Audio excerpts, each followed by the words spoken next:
Sa Pilipino, ito ay katibayan at katatagan sa mahirap na sitwasyon at ang kakayahang bumangon muli. Yung ecological naman, the ability to adapt. Yung evolutionary resilience, Vale, to really innovate and be creative. Resilience is really being able to spring back from adversity, but it should have learning, and therefore it strengthens you to be more resilient than before the adversity came to you.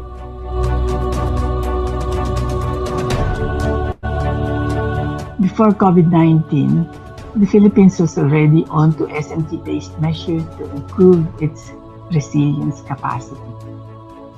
With COVID, the country was awakened to the need for resilience of our economic, health, and educational status as well.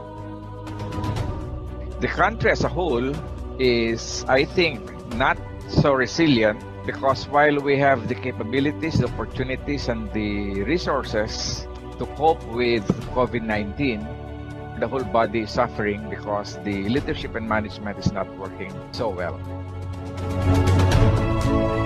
When it comes to individual resilience, those who have more resources, capabilities, and opportunities will be more resilient than those who are not. A lot of the problems really may be interconnected, Vale. You have to look at it from a holistic point of view. It encompasses more than natural sciences or physical problem, Vale, but also it gets into the ecological, biological, as well as social pa nga. Among issues and problems we have are poverty, ecosystem destruction, climate change, and variability. Much of our attention is placed only after the disasters happen. What we should do really is to take early action years before the hazards strike, and we should put our attention and our resources into that type of planning. We need SMT-based transdisciplinary and inclusive approach to coping with possible hazards. The fragmentation of society needs to be resolved for resilience. Communication is very, very important, and we should communicate to the people using not just scientific communication means, but through arts, music, understand the mindset of the Filipino people so we can communicate better. Well, the way to move forward is interoperability. So we have to do a lot of work as a person, as a community, and as an institution to really have resilience as one of the values of the Filipinos. Yung tunay na resilience na towards improvement. Building resilience requires sustainability science inspired by transdisciplinary approach. To be sustainable, you have to be resilient. To be resilient, you have to be sustainable. Go natural, go with nature's flow. Non-structural or natural interventions, as well as good planning, is the most sustainable. Finally, we need to harness and strengthen the Filipino spirit of bayanihan.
Ayan, magandang hapon po sa ating lahat. Good afternoon, Luzon, Visayas, and Mindanao.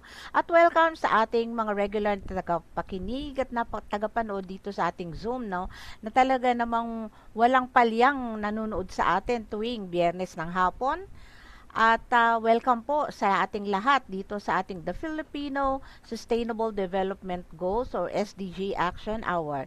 Ito po yung ating lingguhang kamustahan tuwing Biyernes tuwing alas 3:30 hanggang alas 5 ng hapon kung saan marami po tayong natututunan, no? Kasi ang mga topics na ating napapakinggan talaga naman pong mga hitik na sa kaalaman na lahat tayo ay talagang natututo, no? Ito yung mga talakayan ng usapin na talagang napapanahon pa naman sa ating ngayon. At sa hapong ito, another exciting na naman at interesting topic ang ating mapapakinggan. Ano? Batang-bata po ang ating speaker. Naku, sa titulo pa lang o sa title pa lang po ng kanyang itatalakaying topic, talaga naman pong nakakaintriga na at talagang gustong-gusto ko nang malaman ano ba ito. Kasi ang title ng kanyang topic for this afternoon is Unraveling the Inextricable Link Between Health and Planet through One Planetary Health Initiatives in the Philippines. Naku, ang hirap. Pero alam nyo sa tulong ni Google Gemini, tinagalog ko to para mas maintindihan ko. Sabi niya, pag-unawa sa di mapagkakalas na ugnayan ng kalusugan at ng isang planeta sa pamamagitan ng mga inisyatiba para sa kalusugan pandaigdig ng Pilipinas. Naku, yan nga kaya yon. Pero wag tayong mag-alala kasi maya-maya po maiintindihan natin ano ba talaga tong topic na to, no? Sa pamamagitan ng pagtalakay po ng ating panauhin sa hapong ito. Special po ang ating panauhin, no? Siya po ay kasalukuyang Associate Professor sa Institute of Biological Sciences sa University of the Philippines sa Los Baños at siya din ang Associate Dean and International Relations Officer ng UP Los Baños Graduate School. Sa kanya pong murang edad, siya po ay isa ng registered microbiologist. Nagtapos po siya ng kanyang master's and doctorate degrees in engineering sa topic na Advanced Science and Biotechnology from Osaka University in Japan under the, wait lang po, medyo mahirap pong i-pronounce ito, Monbokaga Kusho Scholarship in Japan. Ang atin pong panuhin is a figure o talaga pong bihasa sa pag-i-introduce ng transdisciplinary movement of planetary health to Philippine academia. His extensive research portfolio spans microbial ecology, biotechnology, water quality, and food safety with a strong focus on addressing human-caused environmental disruptions and their impact on human health. Pero beyond his research and teaching, he holds leadership roles pa in various scientific organizations, no? Serving as the president of the Philippine Society for Biochemistry and Molecular Biology, Southern Luzon chapter, and the microbiology section chair of the National Research Council of the Philippines. Naku, talaga naman pong napakagaling ng ating batang-batang panauhin sa hapong ito, no? Masyado na po akong excited. Kayo po ba excited na para malaman natin kung ano po ang topic natin sa hapon na to? Kung kayo po excited na, ako din po. Wag na natin patagilin nito. Atin na pong i-welcome ang ating talaga special na panauhin sa hapong ito. Mga ka-SDG, please welcome Dr. Ronilo Jose D. Flores. Magandang hapon, Dr. Flores. Good afternoon po, Ma'am Dada. Yeah, exciting po talaga ang inyong topic. So, take it away. Maraming pong salamat, Ma'am Dada, and good afternoon po sa lahat ng ating mga ka-SDG ngayong hapong ito. Mag-share lang po ako ng aking counting slides. I hope everybody can see the slide po. Alright. Okay po. So, magandang hapon po muli. Ang una ko pong laging tinatanong ay kung sa aking mga estudyante ay kung nagmerienda na po sila. At kung hindi pa ho ay kung ano po ang paborito nyo donut flavor. Ma'am Na Dada, ikaw ba, ano ba ay ang iyong favorite donut flavor? Ay nako, Dr. Flores, dahil ako po ay isang senior citizen, iba po yung donut namin noon. Yan yung donut na niluluto ng aming lolo't lola na talagang hindi siya bilog, para siyang pahaba, no, na piniprito na binubudburan ng asukal. So yan walang ano yan, tawag dito, walang brand ang aming donut, hindi katulad ngayon na meron ng melts in your mouth. Yes. Ang tawag po doon ata ma'am ay bitso o Parang bitso bitso. bitso-bitso, tama pa Bitso. yan. Naalala ko po din nung aking kabataan, nung 2 years Eh, bata ago. ka pa. Ngayon po ang laging pasalubong ng aking lolo at lola pag galing sila sa palengke, yung bitso bitso. Bitso-bitso. Pero po, ngayon, ang favorite ko po ay itong donut na ito. Hindi ko na lang po sasabihin kung ano po ang kanyang brand. Pero alam niyo po na ang Pero flavor kilala, nito, kilala na. Itsura pa lang. Choco Butternut. Mhm. Kung makikita niyo po yung figure sa kaliwa, ito po ay donut na may butas nga Butas. po sa gitna. Ano po, Mhm. nung mga nakailang taon na pong nakalipas, siguro about 10 years ago, there was a similar concept na pinut forward ng ating kaibigan na Mhm. si Kate Rayworth. Mhm. Isa siya po sa from British po ito, si Kate. At ito po yung tinatawag niyang um, donut economics. No? So kapag itong donut economics, makikita niyo po ito sa kanyang libro na ang title po ay Donut Economics din. At sinasabi po dito na meron daw po ang ating pamumuhay sa mundo ay parang isang donut. So meron ka pong itong green na nasa gitna, it's a safe and just space for humanity. Safe and just daw po ito, ligtas at makatarungan sa ating lahat dahil ito ay regenerative at distributive. May regenerative and distributive economy kung saan lahat tayo ay namumuhay kung saan natatamasa natin ang mga iba't ibang ecosystem services. For example, health, water, provision of water, food, energy. Makikita niyo po yan sa gitna. At kung tayo po ay mamumuhay outside of the donut, pwedeng lampas dun sa sahig o sa social foundation or lampas din doon sa kisame or the ecological ceiling, kakaroon po ng shortfalls in terms of yung ating mga natatamasang benefits from the environment. At nagkakaroon naman tayo ng overshoot. Ito po yung mga epekto ng ating mga um, gawain sa ating planet Earth. No? So kung titingnan natin, magkakaroon ng shortfall sa water, of course, food shortage, yung health ng tao ay apektado, education, social justice, peace, gender equality, housing, at kung iba-iba pa. In the same manner, the collective effect of yung mga unsustainable practices natin ay nagli-lead po sa pag-breach ng ecological ceiling leading to itong mga iba't ibang mga bagay na nakakaapekto sa ating planet Earth. Ocean acidification, climate change, air pollution, chemical pollution, etc. etc. Kaya naman, sabi niya dun sa libro niya, the goal is for us to live in the donut.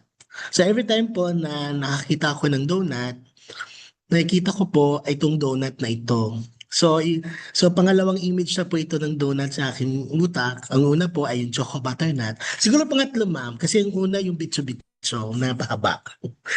Pero ito ay lagi kong dala-dala sapagkat um, lagi kong sinasabi sa aking sarili, okay, we have to live within the donut. Yun nga lang po, sa pag naka-breach na po nung both the social foundation and the ecological ceiling.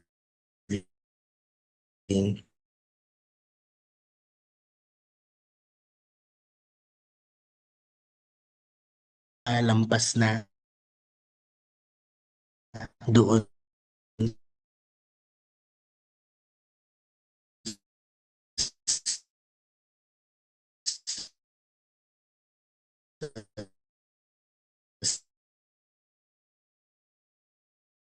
ceiling and sa foundation.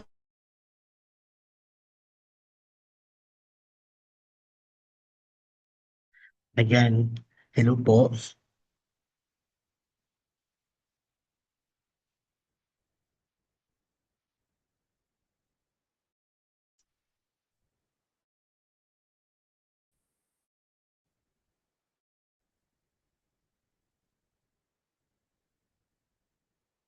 Hello po. Ayan.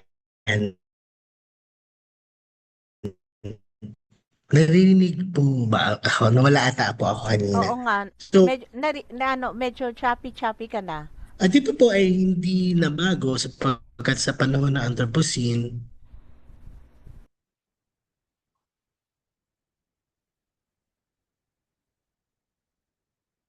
hello ma'am. Ayan po. Nawala ang screen. Nawala ang screen. Yan, ngayon okay na. Oo, nawala yung sinishare mo. Ayan, okay na. I-play mo na lang Sound ulit. check. How about this time, ma'am? Okay na, oo. Baka wag ka na muna mag-video para mas malakas, no? Mang internet mo, okay. Yun na lang yung mo, PowerPoint mo. Yan, okay. Yes. Okay. Okay, ma'am. Okay po. So,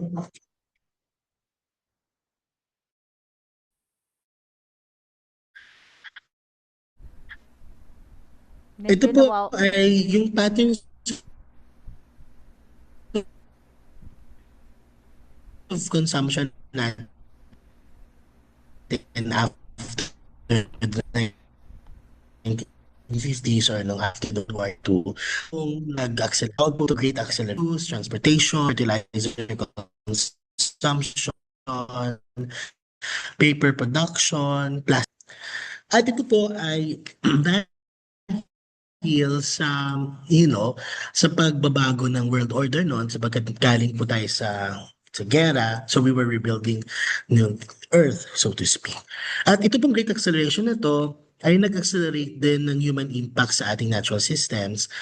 Kung makikita niyo po sa figure, tumaas po yung terrestrial biosphere degradation, tumaas din po yung fish capture, carbon dioxide emissions, ocean acidifications also increase, and even tropical forest loss.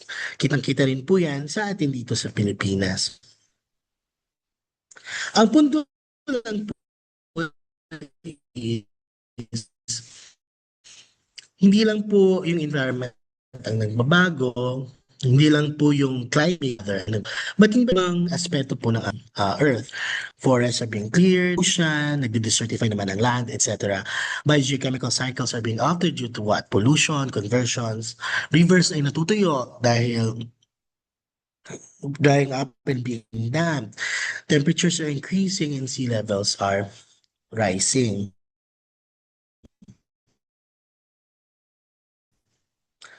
And this sa ating kalusugan. Cardiovascular diseases ay rampant na po. Respiratory diseases like asthma, COPD, yung zoonotic infections. Dito po ako nahila ng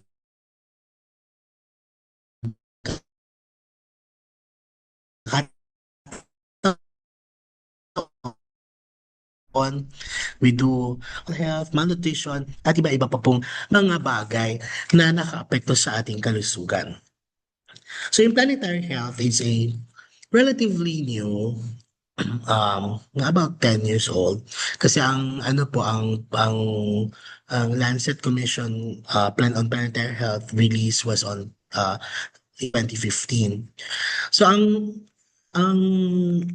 paborito ko po dito sa definition ng Planetary Health Alliance ng Planetary Health, aside from stating that it is a scientific build and global movement to understand yung epekto ng tao, ng activities ng tao sa environment at ng epekto nito sa kalusugan, yung pangalawang portion po ng kanyang definition would challenge us to develop solutions. Gumawa po ng solusyon para yung tao, sangkatauhan, humanity, and the natural systems ng ating Earth ay mag-thrive ngayon at sa kinabukasan.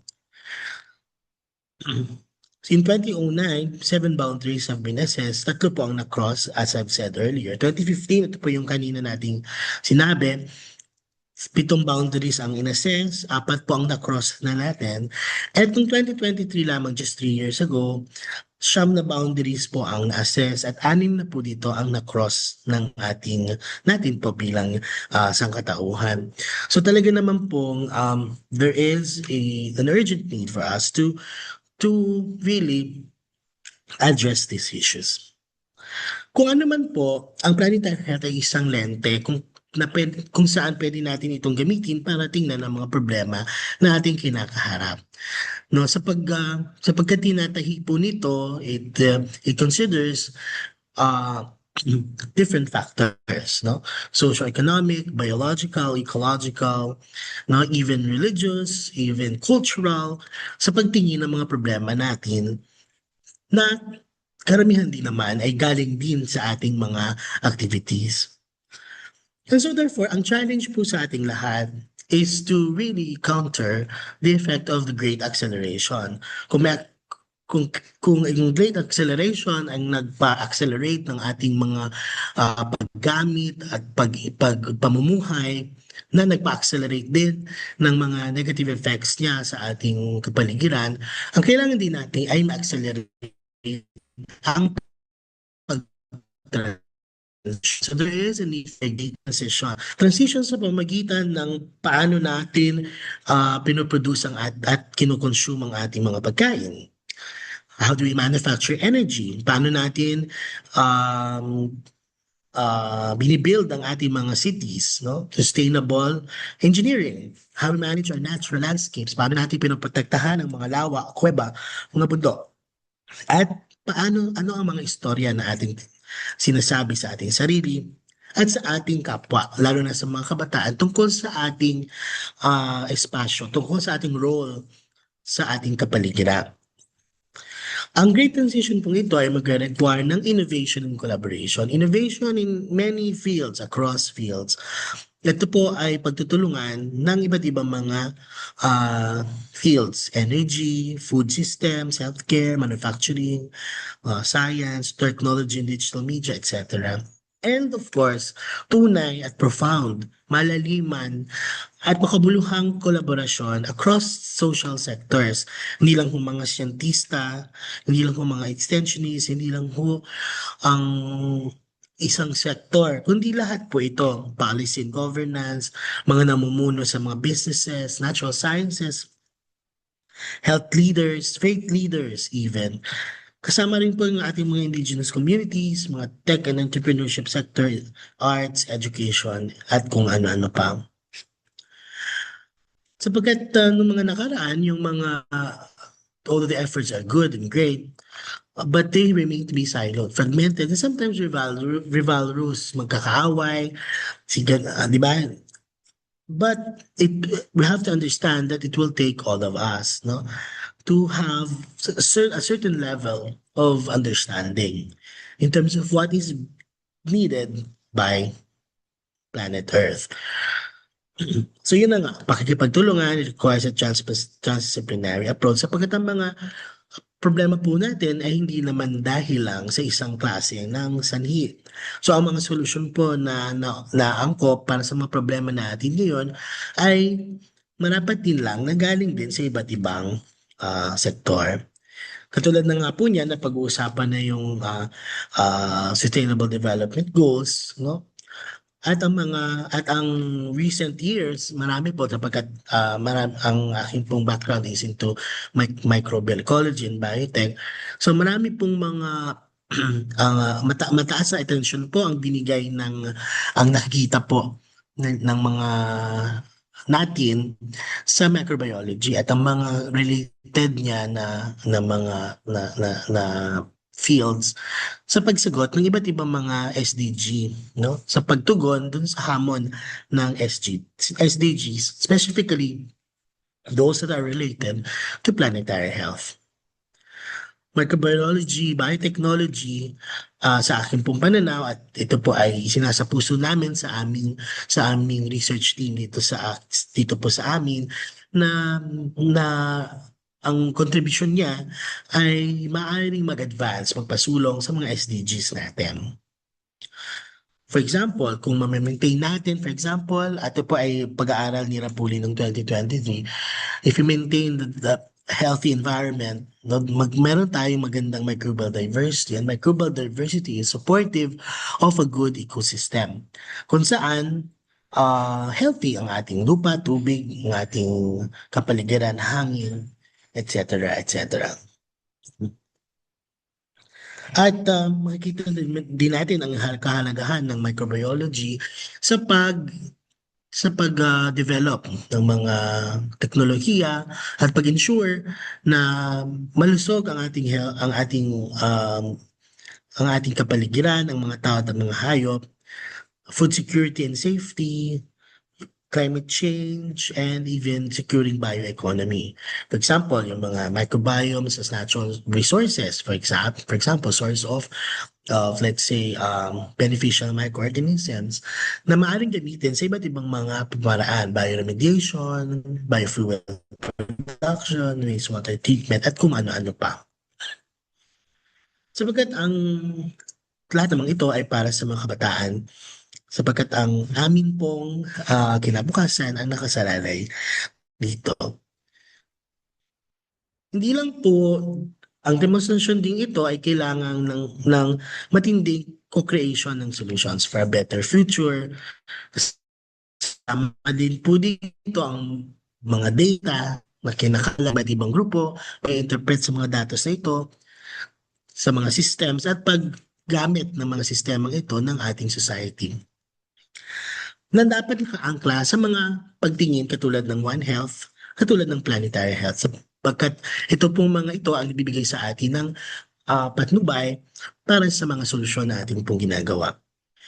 Tulad na lamang din po ng aming ginagawa dito sa UPLB, meron po kami mga projects on exposome or exposomics. Titingnan po namin ang totality ng exposures ng mga organismo sa kanyang kapaligiran. Sapagkat para makita po kung anong klase mga interventions ang maaaring gawin para po matugunan yung mga epekto ng exposures na ito na dulot din ng mga tao para po mapangalagaan ang kalusugan ng mga organismo. So, pinagsasama-sama po namin ito para makita po namin yung mga possible solutions na maaaring gawin. So, in a nutshell po, ito lang po yung mga ginagawa namin dito sa aming pong maliit na kinalalagyan. So, kapag pinag-usapan po ang planetary health, marami na po sa iba't ibang lugar sa buong mundo ang nag-offer nito. Sa Pilipinas po, may maliit pong grupo na amin pong sinimulan nung mga nakailang taon na pong nakalipas, mga 5 years ago. Ito po yung Planetary Health Philippines. Virtual po ito. Kung makikita niyo po ito po yung nagsimula nung pandemic. At medyo marami na rin po ang miyembro po ng grupo ng Planetary Health Philippines. Marami na rin pong nagkaroon ng fora, mga pagpupulong, pagsasanay ng planetary health dito po sa atin sa Pilipinas. Kami po dito sa UPLB ay nag-offer ng first ever planetary health course we believe it is the first one in Asia and even Southeast Asia na in-offer nagsimula po itong i-offer ng 2020. At ito po ay 6 na taon na namin na i-offer. At ito po ay part na po ng Global Inventory of Planetary Health Courses at kami po ay in-offer na po namin ito at pinopropose na po namin ito as one of the regular courses here in UPLB. Ito po yung Kata Earth Consortium na binuo po ng under the Erasmus project, paggawa ng mga modules and courses na pwedeng i-deploy para po sa planetary health education. Iba-ibang bagong programs rin po tulad ng PhD by Research in Data Analytics at marami pa pong iba na paparating. Ngayon po ay mag-offer po kami ng Summer School on Planetary Health. Ito, na-move lang po yung date niyan.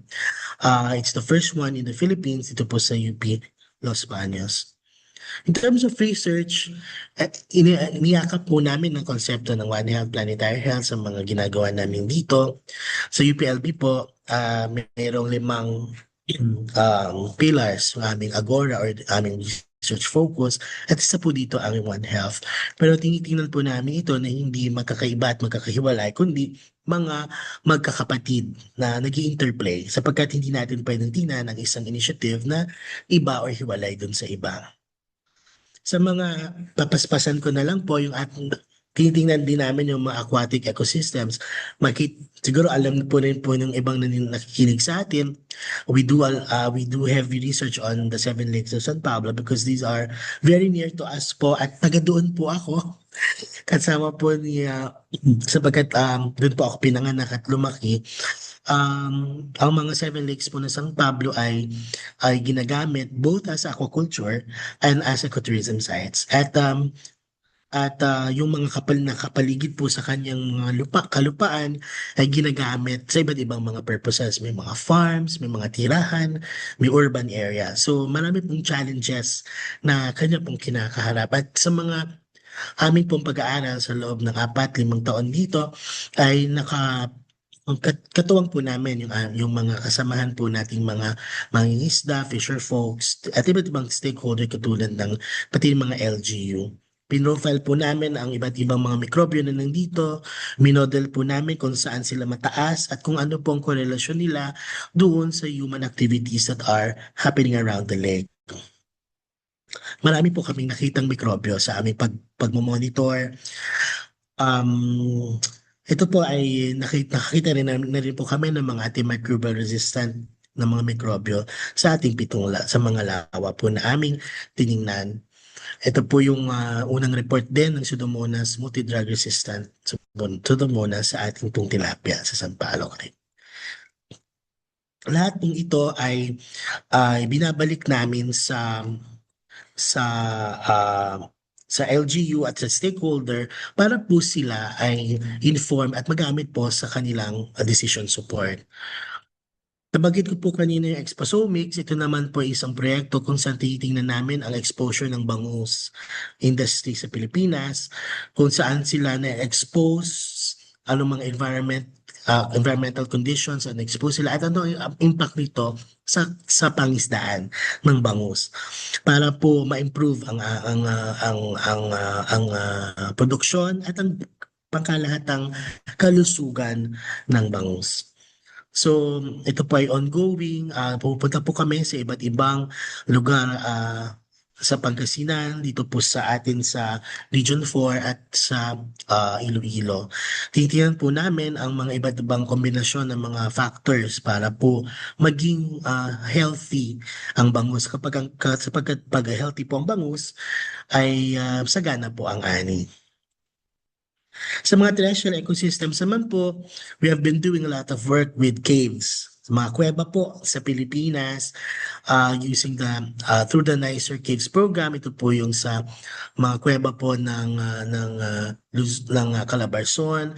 Natapos na rin po namin ang ilang kuweba dito sa Leyte through the NRCP project at naisubmitin na rin po namin ang aming mga reports doon sa local government ng Kalubian Leyte. Sapagkat nung una po nais po nilang i-develop ang kanilang lugar into a cave area, yung kanilang cave tourism. Pero nangailangan po ito ng support at pag-aaral kung ano ba talaga, kung safe ba siyang pasukin, kung ano ba ang risks na nandoon, anong mga hayop, halaman at ibang organismo nandoon. At the end, recommended certain things para po sa local government kasi po yung mga kuweba pong ito ay nakaupo sa ibabaw ng isang fault line. So hindi po namin na-recommenda ang full ecotourism site po dito. Marami po kami nakitang mga potential bioresources po dito. Iba po ay pathogenic, iba po ay potentially may potential in terms of biotech. At ito po ay aming pong patuloy na pinag-aaralan dito po sa aming laboratorium. At of course, we are also doing a biodiversity assessment ng iba't ibang rice fields na subjected to alternate wetting and drying. Ito po naman ay patuloy rin po namin ang site po namin dito. Ngayon ay sa Ilocos, natapos na po namin yung aming site sa Mindoro. In terms of public service, we reach out to the community sapagkat bilang estudyante po ng planetary health, lahat po ng atin pong nakikita, lahat po ng aming ay kailangan ibalik sa mga stakeholders po. Ito pong isa naming project na Lead for 1PH. Ang ginagawa namin po dito ay we capacitate, we help co-create the future co-create roadmaps po for the 7 lakes of San Pablo.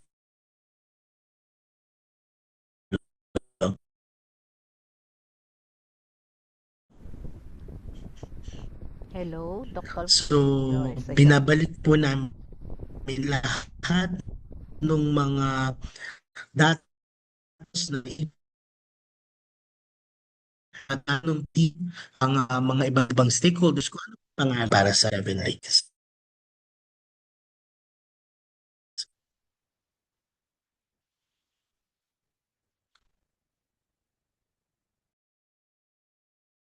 Dr. Flores, are you still there?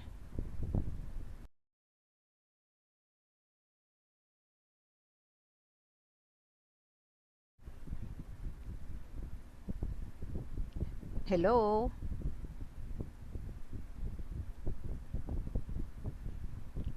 Nawala yata si Dr. Flores.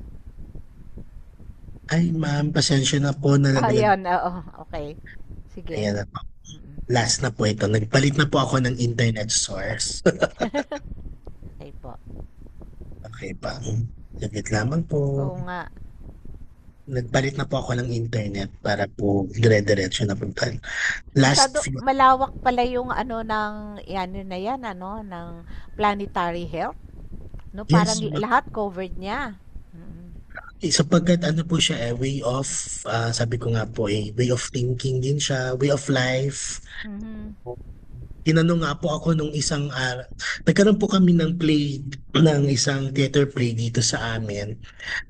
Kung saan amin pong giniskas, sinama po namin sa theater play ang mga siyentista. Ang pangalan po ng aming play ay In the Wake of the Lake, In the Roar of the Sea. Ang Wow. isa po, it's a theater play, nasa YouTube po ito, ay isa-send ko po ito sa inyo. Sige, sige. Ito po ay intermedia production namin, sapagkat ako po ay nag-theater din po. Doon po sa kalagitnaan ng play may nagtanong kasi doon sa play po pwedeng magtanong. Ah, Opo, ganun po siya. It's a new way of, of staging theater shows na nakapasok po ang siyensya para po mas okay. madaling maintindihan ng mga bata. Nagtanong po yung isang bata, ang sabi niya, Ma'am Data, paano po kami makakatulong para ma-solve ang problem sa sustainability? Ito po ay hindi rehearsed, ma'am. So I was caught off guard in front of about 700, 800 audience sa isang theater. At ang sinabi ko lang po dun sa bata, dun sa high school, sabi ko nung bata din ako, parang gusto ko pong maraming gawin. Pero ang pinakamadaling gawin natin ay pag-uwi natin sa ating mga bahay, balik tayo sa ating kwarto, tingnan natin kung gaano kadaming basura ang nag-degenerate natin sa ating mga kwarto. Tama. At saan ito napupunta. So I guess yun po yung message din ng Planetary Health. It also starts with us. It doesn't Decluttering. decluttering. Linisin natin ng ating mga Yan ang problema lagi ng mga Pinoy kasi yung hindi pa natin, parang ang tagal mo nang hindi nagagamit pero parang ayaw mo pang itapon. yes. Ayan So, na, ayun ayan na. na. So ito po yung Lead for 1PH na project. So lahat po ng mga datos na amin pong nakolekta sa loob ng ilang taon, hindi lang po kami, pati yung iba pong mga research teams din po dito sa UPLB, pati rin po sa ibang universities na nag-aaral ng 7 Lakes, pinagsama-sama po namin ito at binalik namin ito sa iba't ibang stakeholders ng 7 Lakes. Kasama po dun yung LGU, LLDA, yung mga Bantay Lawa, civil society, and yung mga fisher folks. dito po sa mga workshop namin, tinalakay, nag-usap-usap at tinanong namin ang kanilang pangarap. Ano po ang inyong pangarap para sa inyong lawa? Ito po ay na-inspire po ako na i-propose ito sa APN because I think a few years back, naging moderator po ako sa isang project about futures thinking sa DOST, and Academician Azanza na nandun sa video kanina, challenge, sabi niya doon sa kanyang opening remarks, okay, ang dami nating ginagawang research.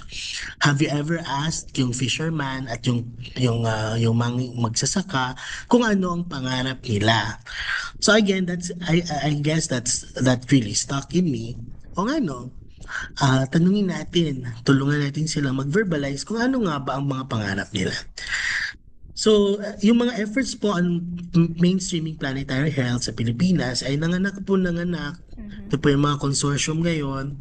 Ito po yung pinaka-recent na Change PH Consortium, gagawa po ng mga modules ng planetary health para po maipamahagi sa mga schools at iba't ibang sectors po. Ito po yung pagbisita namin sa Utrecht last time when we talked about Change PH. Bumisita rin po sila sa Pilipinas, yung iba pong mga consortium members para po palakasin yung mga efforts to mainstream planetary health in different aspects na pinakita ko po: instruction, research, and even public service. Yung pong grupo namin, pinag-organize po kami dito ng mga research groups. Ang pangalan po niya is Me4PH.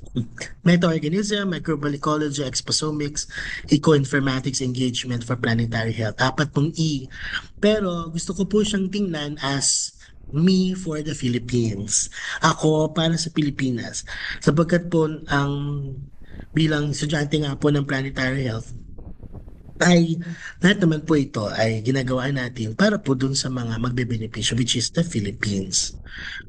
Ang pinakabod lang po ng mensahe ko para sa araw na to, we can be doing many things, diverse, similar, pero ang key po talaga is collaborating, communicating, and coordinating. Working together is key. Gone are the days when the efforts are siloed and even rivalrous na nagko-compete po. So, kami po dito sa aming grupo, we are open to collaboration. In fact, if you see the different projects that we have, marami po, may mga social scientists, may mga artists, meron mga DevCom practitioners, may microbiologists, merong singer. Sa lahat po talaga ay nagtutulong-tulungan. Team science is key. Lagi po itong sinasabi ng aking professor sa Japan nung ako po yung nag-aaral. Team science na nandito po siya kahapon. So ito po yung iba't ibang teams namin na nagtutulong-tulungan para po ilahad yung storya at panatilihin at ano po ang One Health Planetary Health sa amin pong mga ginagawang mga proyekto. I guess yun po ang aking panghuli na. Pasalamat po ako sa lahat ng mga funding agencies at mga partners po namin para po magawa ang lahat ng ito. And ito po yung favorite ko din na isa na quote, "You cannot do all the good the world needs, but the world needs all the good you can do."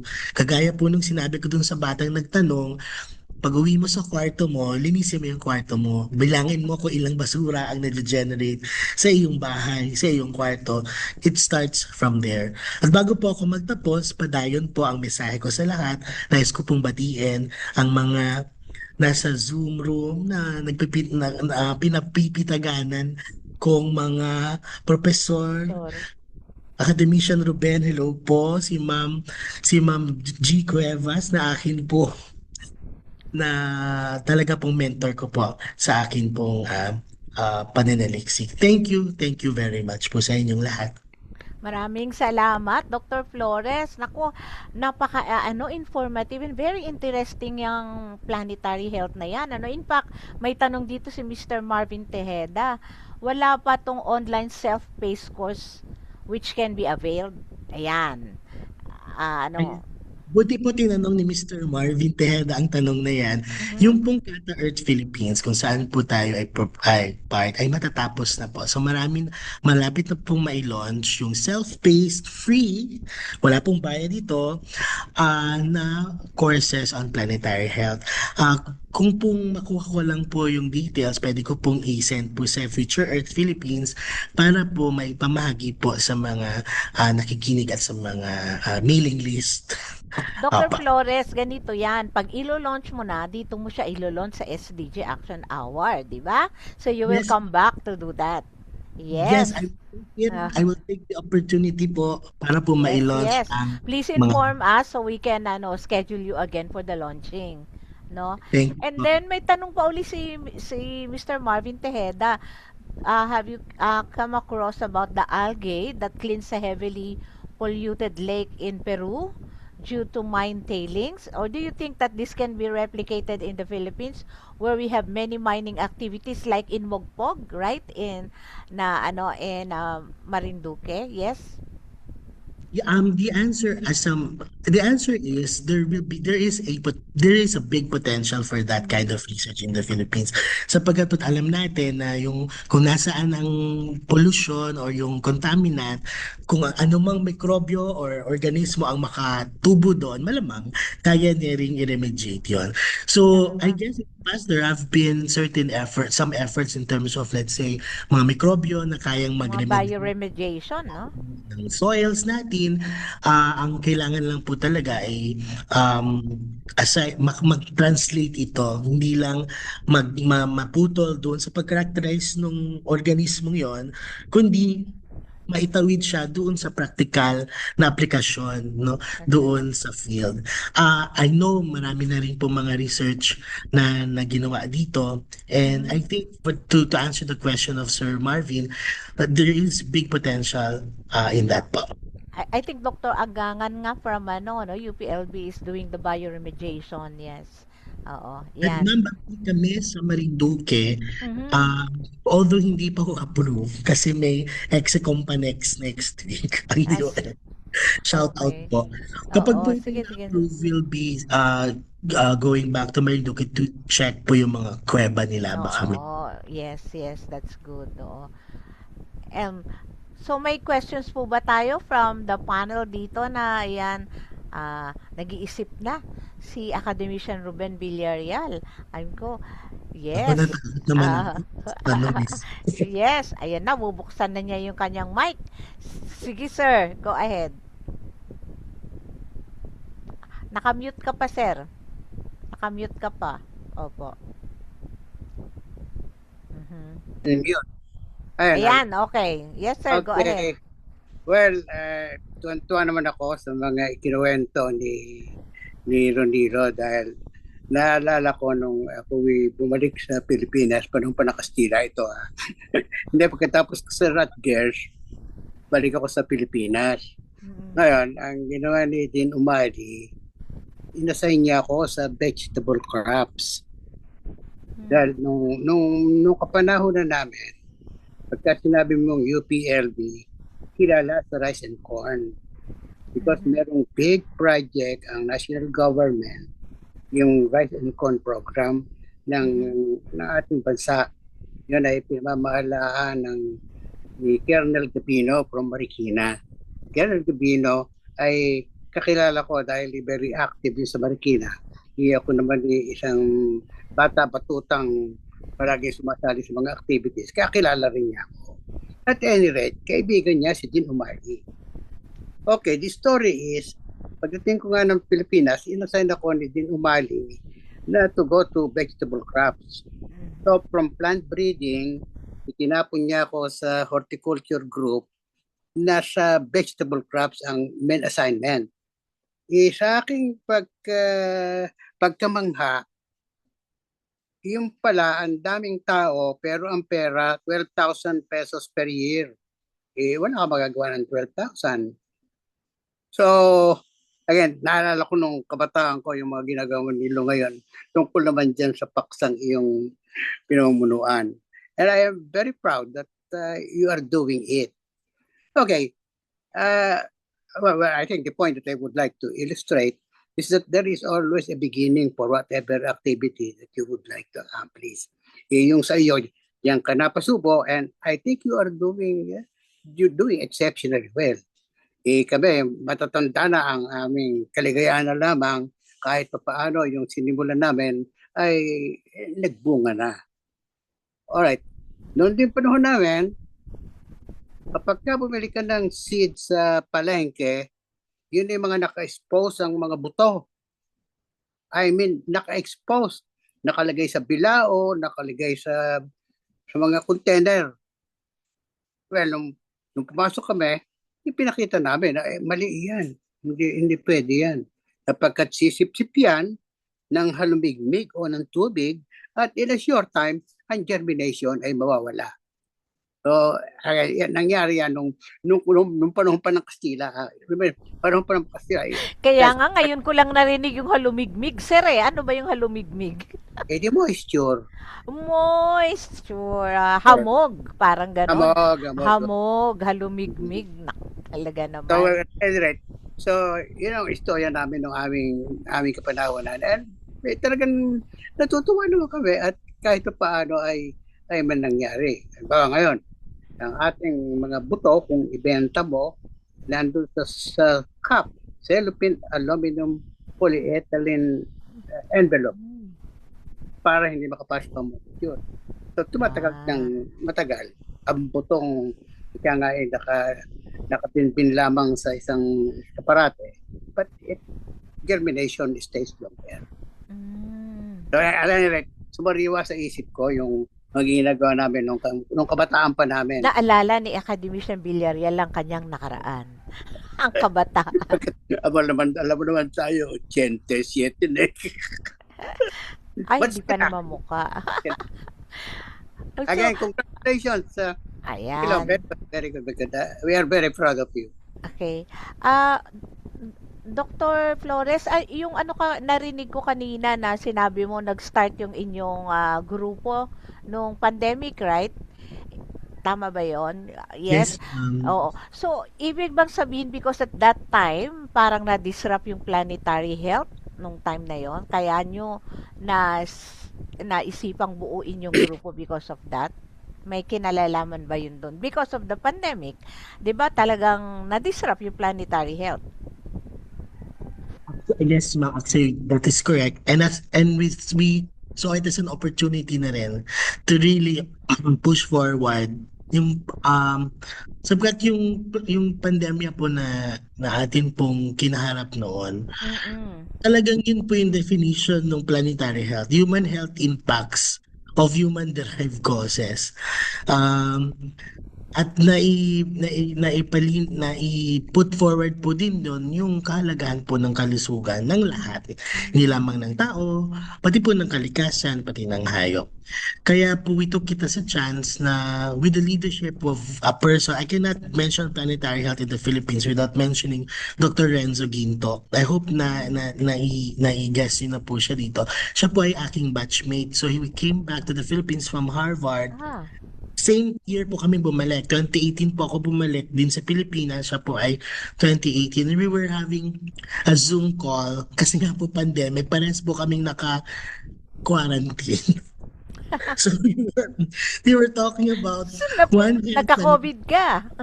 Opo, ako po ay first responder po noon nung panahon pong iyon. Kaya po, yun po, nagsunod-sunod na po. We through Renzo's networks and my network and network rin po ng isa na rin pong wala na rin po sa atin, si Dr. Len Parungaw. She left us already. So yun po, doon po siya nagsimula. And we're happy that this year po, ang dami na pong Chulalongkorn has a planetary health conference. There's going to be another. Sunway Center Malaysia has another, at we are happy that the Philippines is really one Ako ngayon ko lang narinig yung planetary health. So talagang kanina din nung sinasabi mo, no, wala pa namang question, so ako muna yung mag-ano. So kanina yung pinipresent mo na yung connection din talaga nung what is happening sa nature, ay may connection sa health, no. Kaya pala sinasabi nila na pagka mataas yung tide, may mga lunatic or naaapektuhan yung 'di ba? So ang ganda rin pala talagang pag-aralan nitong ganitong kung ano yung nangyayari sa nature, may kinalalaman din sa kasi yung mga matatanda noon na naniniwala sila sa ganun, parang later on sa mga generation na dumating, parang nakalimutan yun na parang, hindi, pag doktor hindi naniniwala sa ganyan, ganon. So ngayon parang binabalik na pala siya. There is value, ma'am, in indigenous knowledge and That's it. practices. And we've seen that as well in our monitoring dun sa mga pathogens na tinitingnan namin That's sa true. lab. At the first onset po, nung kami nag-monitor, we tried to apply squarely and fairly a randomized sampling, the really rigid sampling design.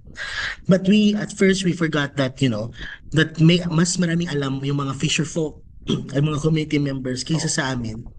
So nung kasama na rin po sa aming design yon yung pakipag-usap, rural appraisals, Yeah. when we finally got to know and got talagang lumubog po kami doon sa community at nakipag-partner kami at kinonsider namin lahat yung mga gusto namin gawin at ang mga knowledge and experiences po ng ating mga kasama doon. Doon po kami nag-focus sa mga areas na yun. And sure enough, Dahil mga indigenous communities, marami silang alam na, yes, ma'am. na nangyayari sa nature na talagang may kinalalaman din sa Hindi namin alam. oo na hindi. Kasi noon I mean nung naging edukado na talaga yung mga kabataan, ang tingin lang nila mga yan, mga belief lang yan, traditional belief, pero ganun pala sa planetary health, meron pala siyang talagang impact sa health ng human being.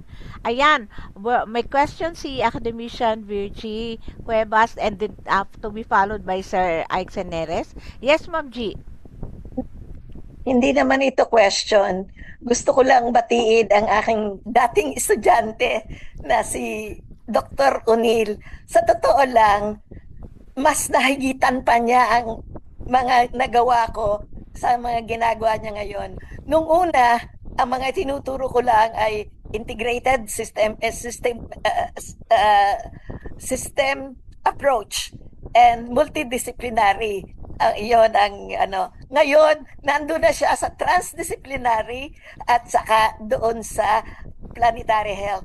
Alam nyo, narinig ko siya nung Lunes.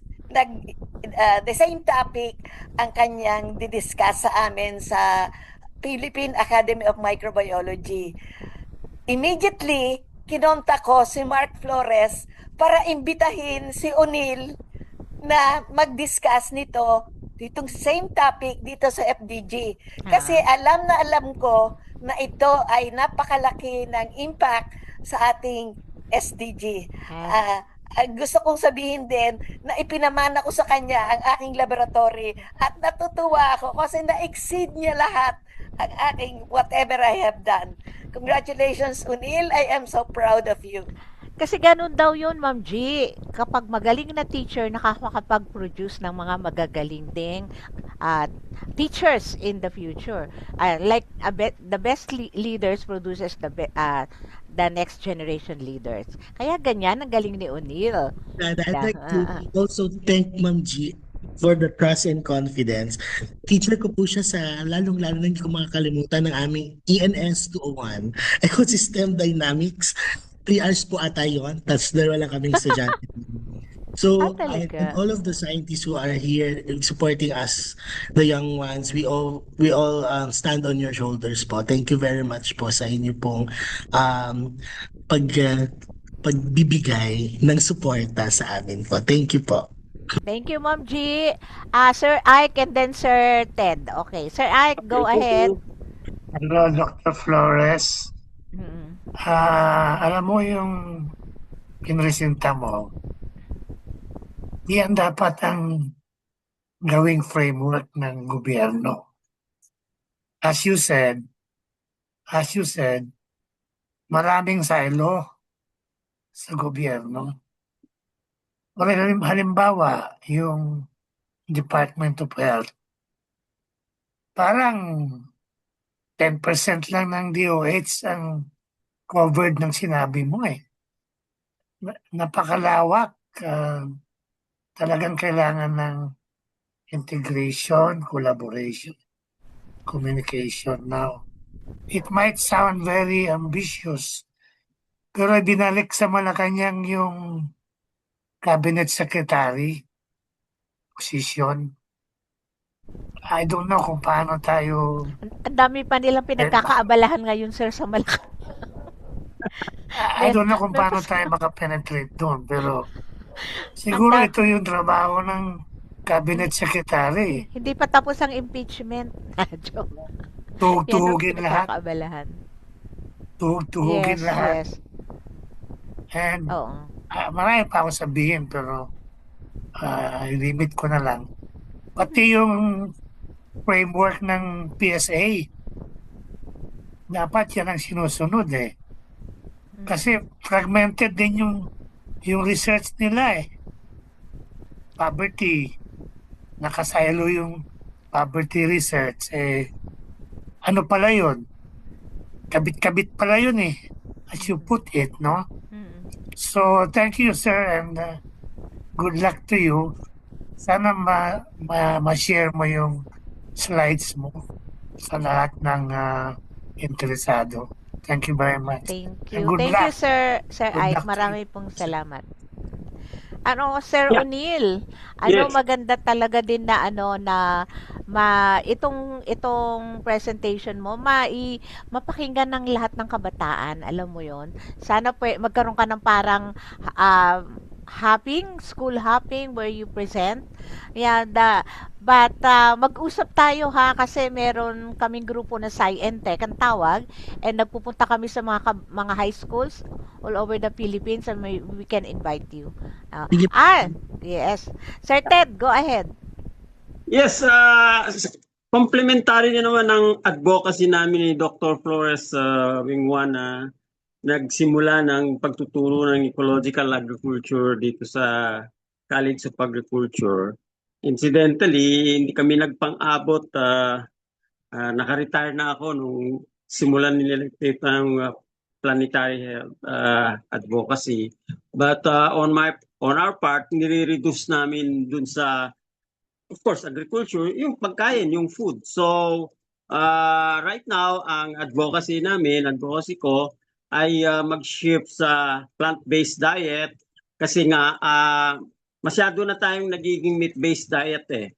Kasi in 1960s, ang meat consumption natin is only about 9 kilograms. Ngayon, umaakyat na about 39 to 40 kilograms per capita. Kaya yung pagkain natin ngayon ang na-involve sa malaking pagkasikira ng ating kalikasan, hindi lang sa Pilipinas o globally. Kasi kung ilalagay sa food systems yung data, more than half ng footprint natin, carbon footprint natin, about 57% yun ang data na nilabas ng Grain International, ay nasa food system. At roughly 30% nito ay dahil sa ating meat consumption, gano'n. So in relation to that naman, dito sa Pilipinas, ang malaking problema natin yung food importation. Kasi yun na nga, may paper nga akong lumabas yung ating hindi natin ma-produce, but then masyado na tayong na-capture yung palate. Kaya nga ito, meron na akong libro na naisulat, ilo-launch na namin sometime in August 11, itong food nationalism for food sovereignty, para at least we can be food self-sufficient or self-reliant. Kasi food security is now translated is equivalent to national security. So, ito po, ano ang pinakabuod ng libro? Kailangan bumalik tayo. We grow and eat our locally grown food. Yung mga heirloom varieties, mga indigenous varieties, dito po sa libro, ang dami pala natin na pwedeng kainin. Nakalista rin po dito sa libro, 87 regional food recipes. Kadami po pala natin pagkain na hindi na po promote. Okay? So, in terms na globalizing our food, merong sinasabing gastropolicy. So, ginagamit ngayon ang pagkain para ipakilala yung bansa, para mag-improve din ang food production, at ang nangunguna ngayon yung India, Thailand. Ang target ng gobyerno nila is to establish 8,000 Thai restaurants all over the world. Sa US, meron na silang mga about 3,000 Thai food restaurant, Thai restaurant. Ang isa pang threat ngayon na malaki na hindi natin napapansin, yung i-Google search ko, tayo pala ang nauuna sa mga fast food restaurants. We have more than 3,000 fast food restaurant, yung McDonald's, KFC, at ang pinakamarami siyempre yung atin homegrown, yung Jollibee natin. Na kung titingnan mo, ang kinakain natin doon, hindi naman locally grown. Of course, may rice. Pero kung pinag-usapan naman ng rice, yung inputs niya, napakadami rin imported, so on and so forth. So, sana ito, may lagay din natin that we have to go back to our own food at tangkilikin natin yung sarili nating pagkain. Yun lamang po ang aking contribution. Salamat. Bye-bye. Thank you, Sir Ted. Meron pa po tayo bang mga questions yan? Yes, Dr. Barroso, go ahead po. Nakamute ka, sir. Nakamute ka po. Nakamute ka, sir. Yung mic mo po, nakamute. Yes. Dr. Ronilo Flores, congratulations. Okay, kasi pinatutunayan natin dito sa UP Los Baños, tayo na yung center ng planetary health. Kasi ang office ko sa Ecoland Environmental and Agricultural Services sa Technology Transfer and Business Development Office, Science and Technology Park. At itong Ecoland na to, gumagawa ng yung ila-launch namin ngayon na Certified Safe Food Movement. This has something to do with the farm systems. Yung sinasabi kanina ni Dr. Ted Mendoza, magkasama kami sa organic movement. Ang tinatawag natin dyan is no chemical agriculture. Pero we went a little bit farther kasi this has a lot of connection to planetary health. Ang planetary health, alam po natin, ecosystem health yan, saka human health, di ba? Okay. Ang human health, nakatutok kami ngayon sa human health. Kasi food, nandun tayo sa ngayon sa food system. So, Ted Mendoza, si Dr. Pamela Fernandez, si Dr. Rodel Mahabaghirang, lahat homegrown ng UP Los Baños yan, sa food system. And then we are promoting no chemical agriculture. Napakaliit pa ng percentage itong no chemical agriculture sa food system natin. And hopefully sana, through our Organic Agriculture Center. Meron na po tayong Organic Agriculture Center sa UP College of Agriculture. Alam niyo po ba kung saan matatagpuan yan? Okay. So, we are now producing, in fact, nasa academe na natin yan, we have a center ng Organic Agriculture. We are producing food which are healthy and nutritious. Okay. So, UP Los Baños din po yan. So, yung office ko sa UP Los Baños. So, we are now certifying safe food. Certifying safe food. Ngayon, being a doctor, ako po doctor po ako, medical doctor. Nandun na po tayo sa preventive medicine.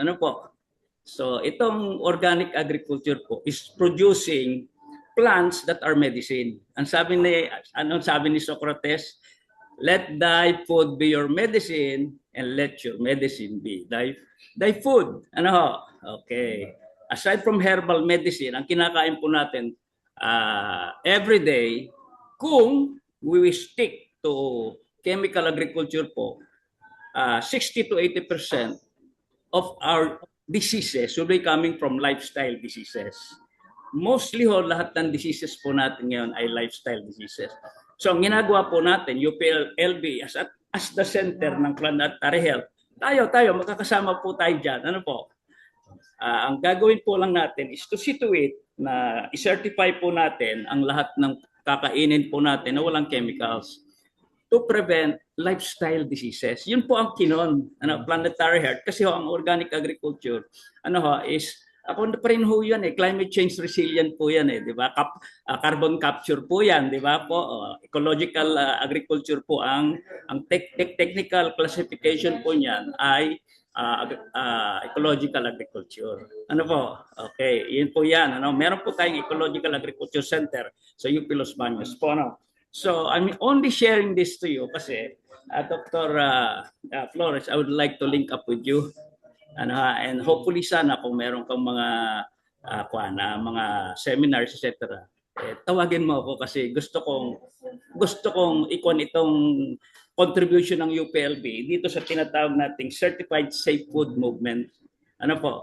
To prevent lifestyle diseases. Yang pa na yan, specific na point lang pwede kong i-discuss sa kanila. Okay, thank you very much. Thank you. Ayan, tataas na ng kamay si Academician Maala. Go ahead po, sir.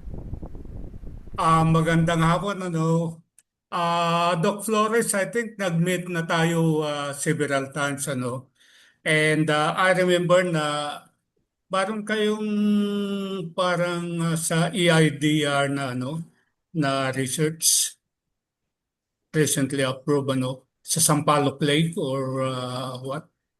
EIDR, sir, we don't have po sa Sampaloc, but we just concluded the ECWRG on antimicrobial resistance po sa fisheries. Now, I've got two questions dito. First ay, ano kaya ang impact ng uncontrolled population explosion dito sa planetary health and diet? Are we still talking of the same planetary health 30 years from now, where the population is expected to be 130 million or 150 million Filipinos? So anong impact ng population dito? So it's really a root of the different problems, the different challenges in terms of the donut. Kasi the more people depend on the environment, the carrying capacity is actually reached earlier. And yun din, sir, yung isang driver for human accelerated impacts on the environment that would exacerbate as well the human. Nawala si Sir Flores. Hello po. Hello. Okay. Audible na po ulit, sir. Nandyan siya, sir. Hello po. Hello. Sound check. Sige, go ahead, Dr. Flores. Tinanggal ko yung aking camera para masan. Yes, sir, that would certainly be a challenge, sir. Kasi nga, the more people, if there's more people, then the more number of individuals actually depend on certain provisions of the environment. It's actually yung K, which is a carrying capacity, is challenged. So I guess in terms of supporting, there is a conversation that has to be had in terms of really how much or the capacity of certain ecosystems or the earth in general will be able to support. For example, sir, we've seen that in certain lakes, for example, dun sa San Pablo, yung ibang lakes po ay mas maraming tao, mas marami po silang pollution, mas iba po ang itsura ng kanilang isda. And we've seen that as well in our Bangus project. So we've been comparing, monitoring yung taga Pangasinan, yung taga Iloilo, at saka taga dito sa Laguna Lake na ng mga bangus. Dahil mas marami rin po talagang pollution doon sa ibang lugar kaysa doon sa iba, dahil mas maraming tao, mas challenged po yung ating food system. It's going to be, in my humble opinion, sir, it's going to be still a challenge for the earth if if we don't, yung sabi ko nga po kanina, do the great transitions. The transitions in the ways we produce and consume the food, and in many ways we build our cities and we live our lives in the face of still increasing population size of the earth. Yun, I don't have the answers as to whether yung pag-curb ng population, when it's going to happen, because it's a evolution, it's a process, no. Pero planetary health, as a field, showcases or exposes this inextricable link ng pagdami yung activities ng tao in the light of the Anthropocene to the effects in the environment and to the health of people.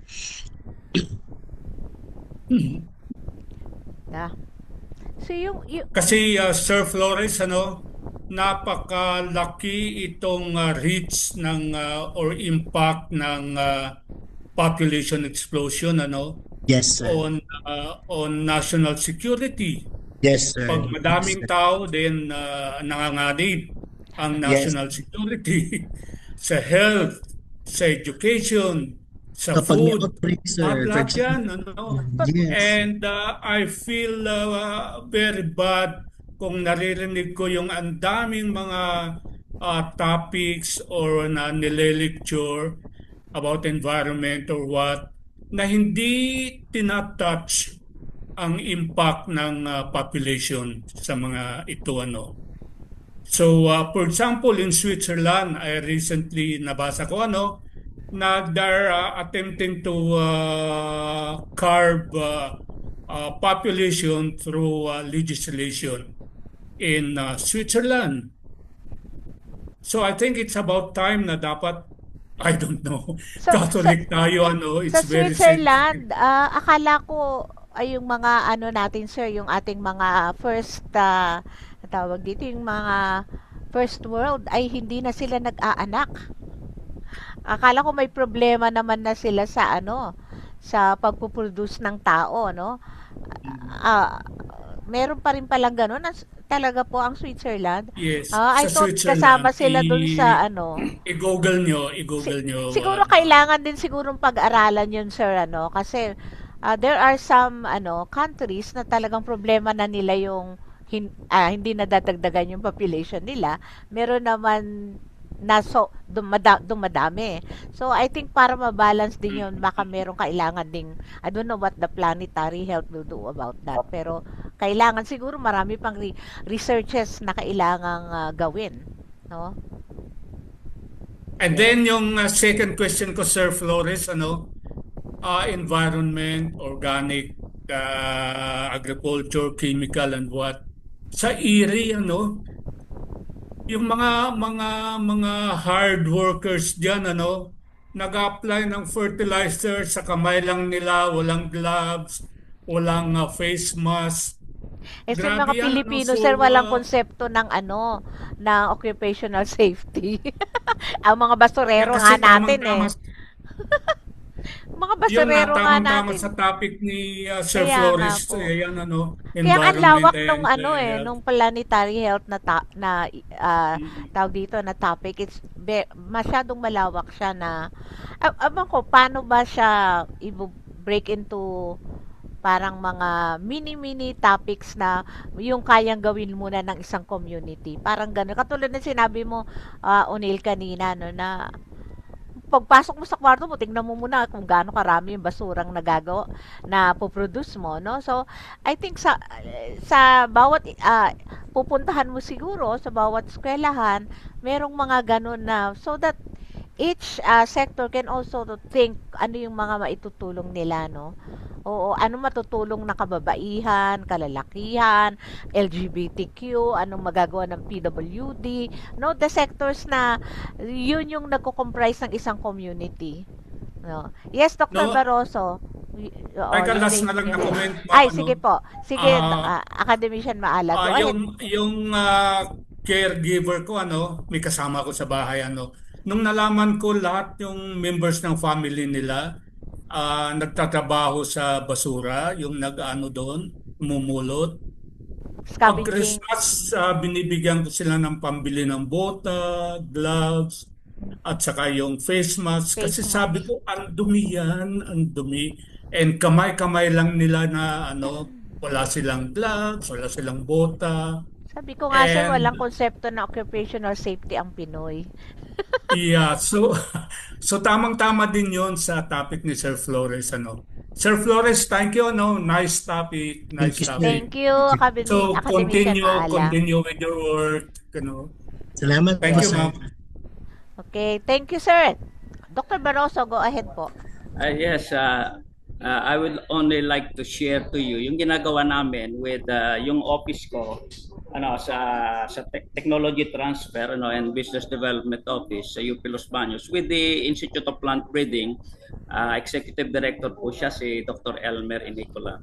We started community farming system sa mga barangay surrounding University of the Philippines sa Los Baños. So we're starting with sa Barangay Trangka sa Bae, sa Santa Cruz, and then sa UP Los Baños po dito po sa Batong Malaki. Ang system po natin ginagawa ngayon is when we teach community gardening, gardening lang ho muna. Sine-certify na po natin 'yan. Ang unang ginagawa po natin organic 'yan. Doon sa community level na rin po. Nagbibigay ang UP Los Baños ng free seedlings doon sa mga mag-a-apply na mga barangay surrounding UP Los Baños. And then, tinuturuan namin sila sa organic agriculture, no chemical agriculture. Yung Ecoland, yung opisina ko, sinecertify na po namin yan sa Safe Food. And then, gumagawa po kami ng tiangge. Yung weekend, yung may mga sakit, syempre, inimbitahan muna namin. Kasi yung mga 80% ng sakit natin are lifestyle diseases. Due to pollution yan, saka chemical in the food. Ayan. So, i-share ko lang po, ginagawa na po natin yan sa UP Los Baños. Yung mga ganyang maliliit na bagay, nauuna na po ang UP Los Baños niyan. Because we have an organic agriculture center, meron po tayong IPB, and then we are now yung sa extension po natin, like sa extension, I'm in touch with, Monday, pupunta po ako kay Mayor Lenny Robredo na yung ginagawa namin with IPB, dito ho sa barangay rito, surrounding UP Los Baños, echo po namin yan kay Mayor Lenny Robredo ng Naga City, and then sa Iloilo din po. So, planetary talaga tayo, planetary health po talaga tayo. Kaya ako'y natutuwa, in small, una ho tayo rito sa UP Los Baños, and UP, University of the Philippines po, capital of planetary health na po tayo. Thank you very much. Yes, very good, very good. Ayan, naku, talaga napaka-exciting at very informative nitong topic natin. Ako, sana lumago pa ito, yung mas maraming makakaalam, Dr. Flores, kasi parang kailangan na maraming mas makaalam nito para in their own little way meron silang magawa. Yes, Sir Ike, meron kang pahabol na tanong. Dr. Flores, kasi yung diniscuss mo, mostly galing sa hard sciences, no? Ang suggestion ko, mag-collaborate kayo sa Diliman para sa social sciences. Para mabuo yung interdisciplinary. Salamat po. Transdisciplinary. Tsaka na tayo ngayon flipping the science model na tayo, 'di ba? Talagang naka-integrate na dapat yung social sa hard sciences. So, lalo na sa planetary health, hindi talaga lang pwedeng hard sciences yan.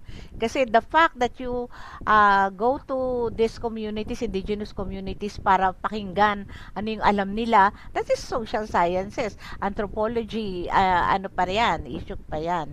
So, maganda. Excited ako dito. Yung launching pinangako mo dito mo gagawin yan. So, sulatan mo lang kami when will that be so we can schedule, Dr. Flores. Naku, eto na naman tayo. Talagang laging yung 1.5 hours laging kulang sa atin. No? Do you have any parting words, Dr. Flores, before we close our program? First and foremost, maraming pong salamat sa SDGR for inviting me. Thank you very much, Dr. Cuevas, for having been invited here. Maraming pong salamat sa ating po mga kasamang panelists dito, mga academicians po, at thank you for paving the way for us and for the support. Parting words ko lang po, planetary health might look and sound or is big. Yeah. Pero it is something that we can apply in our own homes, in the way we live. And to me, as a student of planetary health, it is a way of seeing things and doing things with respect in the core of it all. It really just boils down to respect for nature, respect for oneself, and respect for Mother Earth. Maraming pong salamat sa inyong pag-imbita sa amin, and I look forward to the next time that I'll be here. Thank you Yes. po. Promise yan this is not the first time. There's going to be a second time, the launching, no? And siguro next time, ano ba yung mga requirement para maka-avail nung or makasama doon sa inyong tawag dito, course or whatever lecture that baka hindi pa kami overage ni Academician Villarreal at ni Dr. Barroso at ni Dr. Ted Mendoza and Sir Ike Sanyeres. Baka pwede pa kami makasama dyan. So, thank you is not enough. Maraming salamat sa iyo, and we hope to see you again, to hear from you again in the next episodes. Maraming salamat. And sa ating mga ka-Zoom, ka-SDG dyan, maraming salamat. See you again next Friday sa isa na naman makabuluhang talakayan. Iba naman ang ating mapapakinggan at matututunan. Thank you again and good afternoon sa ating lahat. Thank you, Dr. Flores.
Thank you.